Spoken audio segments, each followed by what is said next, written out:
we ask that you would just help us to see the many gifts that you've given us out of your love.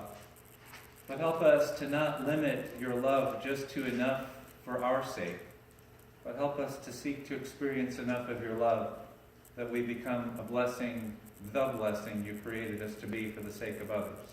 In Jesus' name. Amen. So, some of the greatest gifts, and for much of my life I couldn't imagine any more than these gifts. The gift of forgiveness, the gift that I'm no longer defined by my past, and the gift of assurance of the future, the gift that when I die I know I'm going to be with God forever. And you think, well, there's no gifts better than those. But when I think about it, as I get older, I'm no longer as satisfied. And maybe you're thinking, well, that's blasphemous to say you're not satisfied with those gifts. But I'm not satisfied because when I just think about, for my own sake, my past is forgiven, and for my own sake, I'm going to go to heaven. In many ways, what does that make my life look like? It's about me. In many ways, I can receive those gifts and still live a very small life, making my life about me. And as I've gotten older, the more that I realize that I never want to let go of those gifts. The gift that my past is taken care of and my future is assured. But I want some more gifts too. I want the gift of knowing who I am, that I'm chosen by God, that I'm a child of God, that I'm gifted by God, that God has a purpose for my life. I want to know that this life is a place where I start to experience God, where I get to learn what His voice sounds like and see what He's up to. That really the whole point is, yes, I'm glad my past is taken care of for my sake and my future is assured for my sake. But now the rest of it is I want to experience God's presence and God's activity to glorify God for His sake and to serve the world around me so that God's purposes can happen, so that God's love can break into the world in and through my life.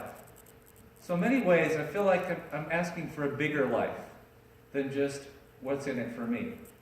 I'm asking for a life of what's in this for the sake of glorifying God. What's in this for the sake of being a blessing to my neighbor. Abram was someone who could have easily stayed where he lived, in Ur of the Chaldeans. And from what I understand, that was along trade routes. It was sort of the center of culture for the area. It was a place where, and we learned later that Abram was wealthy.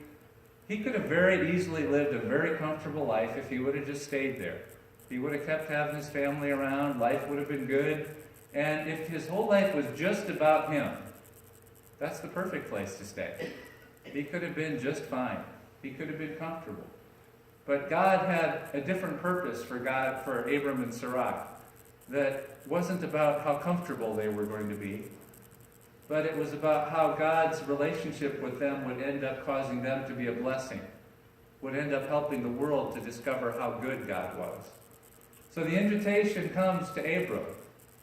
Okay, here's an opportunity.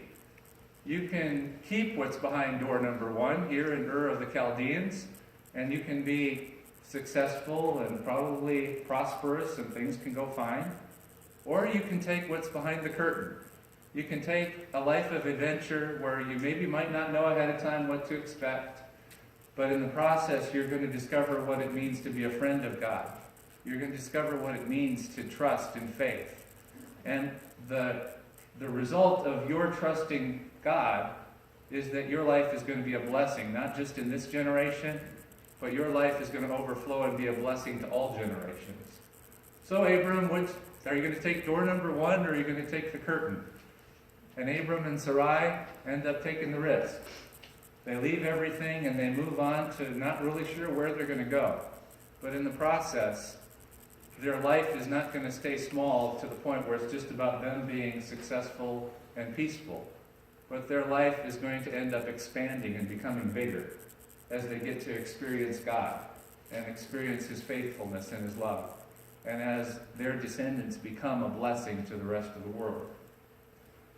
In many ways, I think Nicodemus has the same kind of challenge in our reading from John chapter 3. Just like Abram and Sarai were wealthy, they were comfortable. If it was just about them, they would be just fine staying the way that they were. I think Nicodemus is at that same decision point in his life. Nicodemus was a Pharisee. Nicodemus was a teacher. Nicodemus, we find out later, he was wealthy too. He had popularity, he had position in society. He had everything going for him if it was just about him having a good life for himself. But God had something more in mind for Nicodemus than just having a comfortable life for himself. So God starts to get his attention as well. So Nicodemus goes, and it says that he goes at night. And what happens is, well, it wasn't politically correct in the day to go and talk to Jesus and his friends if you were a Pharisee. So you needed to sneak over there so nobody saw what you were doing. So Nicodemus goes there at night, so he has some deniability that he didn't really go and talk to Jesus. But there's something I think that's going on in Nicodemus' heart.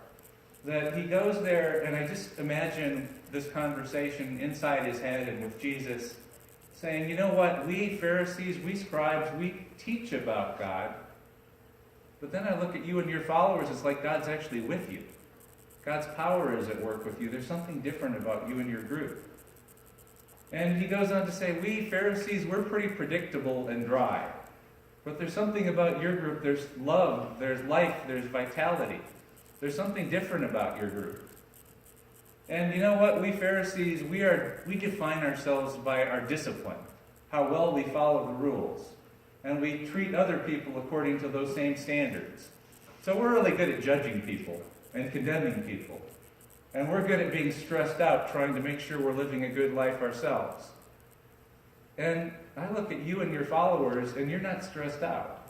You're not defining yourselves by performance, but you just have this sense of God's love. And you don't treat other people according to their performance. You treat other people according to love. There's something different about you. So Nicodemus is having this struggle of, you have things that I don't have, even though this world would say I have everything that I need. So Jesus basically replies to him and says, you're in a good place, Nicodemus.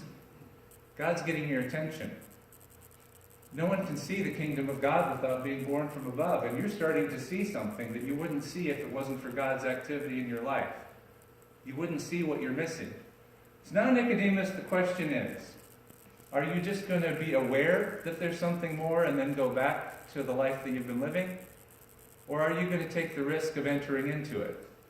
And we see later on in Nicodemus' life that he is going to take the risk. He's going to be there as he helps bury Jesus' body. And my guess is that he's included so much in the Gospels because he's probably one of the prominent members of the Christian community later on. He's someone who does end up taking that risk of saying, I want, even though it means leaving behind my position of security and respect and easy life. If it's all about me, I should just stay where I'm at. But Nicodemus says, no, I want what you have. So Jesus says, okay, well, the way that you get it, the way you enter into it, is through water and the Spirit. And the Pharisees basically were the ones who didn't like what John the Baptist was doing. Because John the Baptist was baptizing Jews, and you don't baptize Jews because they don't need to be baptized. They don't need to confess sins. And we Pharisees, definitely, we don't need to confess sins because we're following the rules well. So Jesus says the way you enter into this is by confessing that you need God, that you need something that you don't already have. And as you enter into it, you're entering into something that you're no longer in control of. And that's what you Pharisees have trouble with, because you like to be in control of everything. So by opening yourselves up and inviting God's Spirit in, you're going to discover you're not in control anymore. Like Abram and Sarah, you're not in control anymore. But that's a good place to be. So, Nicodemus, the question is, will you keep what you already see behind door number 1, a life of respect and ease and wealth? Or are you going to take the door that you've just been given a little glimpse of, that curtain that you're not really sure exactly what's going to come next, but by following it, you're going to experience a much bigger life? Because he could stay in the life he's in, where he's happy, he's comfortable. But it's about him. And it's a smaller life than what Jesus offers him. Somehow the bigger life comes from taking the risk of not being in control. Somehow the bigger life comes when we're not satisfied with just what we get from God for our own sake.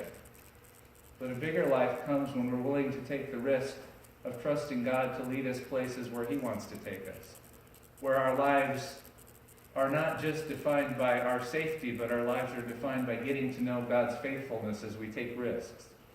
And the byproduct of that is that when we realize it's not just about ourselves, that God can use us to overflow in blessing to others.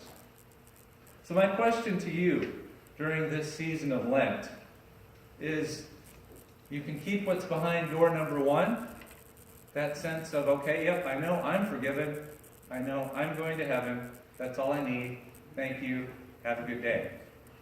Or you can hear God's voice whisper to you today saying, you know what, I've got something bigger, but it's going to mean that you need to take some risks. It's going to mean that you say, I don't want to be in control anymore. I want you to lead my life. I want to be led by your Spirit. And the thing that's neat about it for me is that my old understanding was I'm forgiven from my past, and I'm just sort of here in a holding pattern, and then the day will come when I meet God. But the invitation that's given to Abram and Sarah, the invitation that's given to Nicodemus and to us, is that we don't need to wait until we die to meet God. Abram became a friend of God by taking the risk of following. And I've got a sense that Nicodemus got to experience things about God before he died. So now the question is, do you want your life to be a life of safety that's about you? Or do you want your life to be a life where you actually take the risk of getting to know what God is like as you trust Him to lead you? And as you allow Him to take you places where your life becomes much bigger than it could ever be if you just thought it was about you. So that's the invitation. Keep what you know behind door number 1, or let God's Spirit lead you into a place that maybe you don't know, but you know who's going to meet you there. And you know that He's going to use your life to bless people as you follow that way. Amen.